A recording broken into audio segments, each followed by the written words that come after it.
राज्य पर राजा चंदा सिंह का शासन था, जो न्यायप्रिय और नेक राजा थे। लेकिन इस साम्राज्य पर एक काला साया मंडरा रहा था, क्योंकि महल की ऊंची दीवारों के पीछे एक गहरी और भयानक सच्चाई छुपी थी। उनकी एकमात्र पुत्री राजकुमारी राजमाला पर एक भयानक शाप था। राजमाला राजा चंदा सिंह की एकमात्र संतान थी, जिनकी सुंदरता और सौम्यता की चर्चा पूरे राज्य में थी। उनकी आंखें आधी रात के तारों की तरह चमकती थीं और उनकी मुस्कान रेगिस्तान के सूरज की तरह दमकती थी। लेकिन अन्य राजकुमारियों की तरह राजमाला को महल से बाहर जाने की अनुमति नहीं थी। लोग उनकी सुंदरता की कहानियां सुनते, पर उन्हें कभी देखा नहीं। राज्य के कुछ लोग धीरे धीरे कानाफूसी करने लगे कि राजमाला पर एक भयानक शाप है।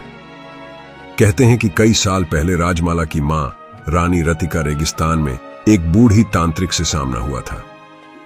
तांत्रिक ने रानी से पानी मांगा, परंतु रानी ने उसकी बात अनसुनी कर दी और आगे बढ़ गई। इस अपमान से क्रोधित होकर तांत्रिक ने रानी को श्राप दिया कि उनकी हर बेटी राज्य के लिए विनाशकारी होगी। कई पीढ़ियों के बाद राजमाला पहली पुत्री थी जिन पर यह शाप लागू हुआ था।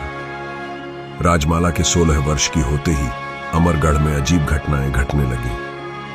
हर रात महल की सबसे ऊंची मीनार से डरावनी चीखें सुनाई देती और रात में छायाएं नृत्य करती। राज्य के लोग कहने लगे कि ये आत्माओं की चीखें हैं। फसलें रातों रात सूख जाती और सूखे पड़ने लगे।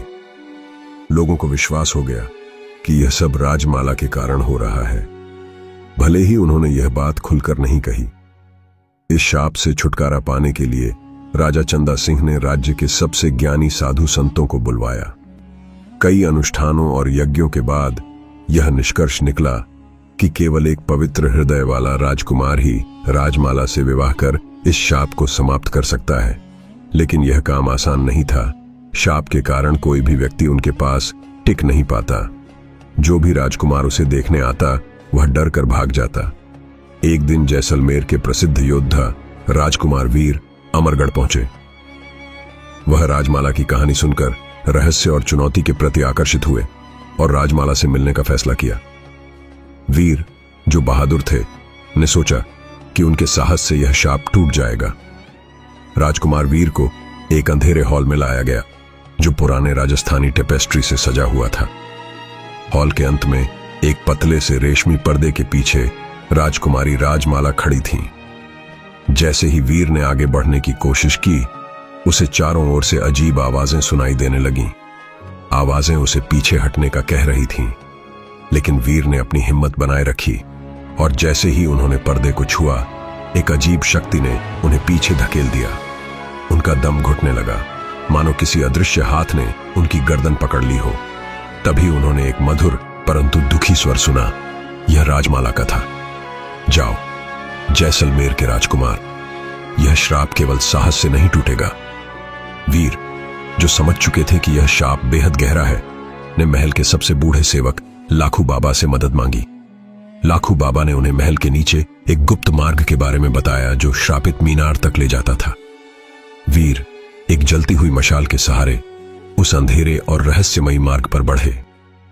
कई घंटों की यात्रा के बाद वे एक श्रापित कक्ष में पहुंचे।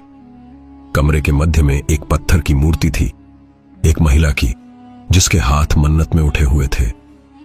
राजमाला की आत्मा वहां कैद थी और वह अदृश्य जंजीरों से बंधी हुई थी। यह मेरा श्राप है राजकुमार वीर, राजमाला ने कहा। मेरी आत्मा इस प्रतिशोध में बंधी हुई है। यदि तुम मुझे मुक्त करना चाहते हो तो तुम्हें इस पत्थर से जुड़ी आत्मा को शांत करना होगा। वीर ने अपनी तलवार निकाली, पर राजमाला ने उन्हें रोका। तुम इस पत्थर को तलवार से नहीं तोड़ सकते। इस प्रतिमा को तोड़ने के लिए तुम्हें अपने सबसे शुद्ध भावनाओं की आहुति देनी होगी। वीर ने अपनी दोनों हथेलियां उस ठंडी मूर्ति पर रख दी और अपनी सारी करुणा, सहानुभूति और आशा को महसूस किया।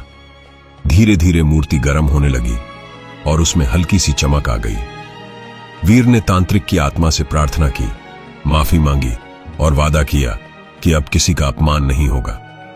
अंततः प्रतिमा टूट गई और एक गर्म रेगिस्तानी हवा उस कमरे में बहने लगी। राजमाला का रूप ठोस हो गया और वह वीर की बाहों में गिर पड़ी, श्राप से मुक्त।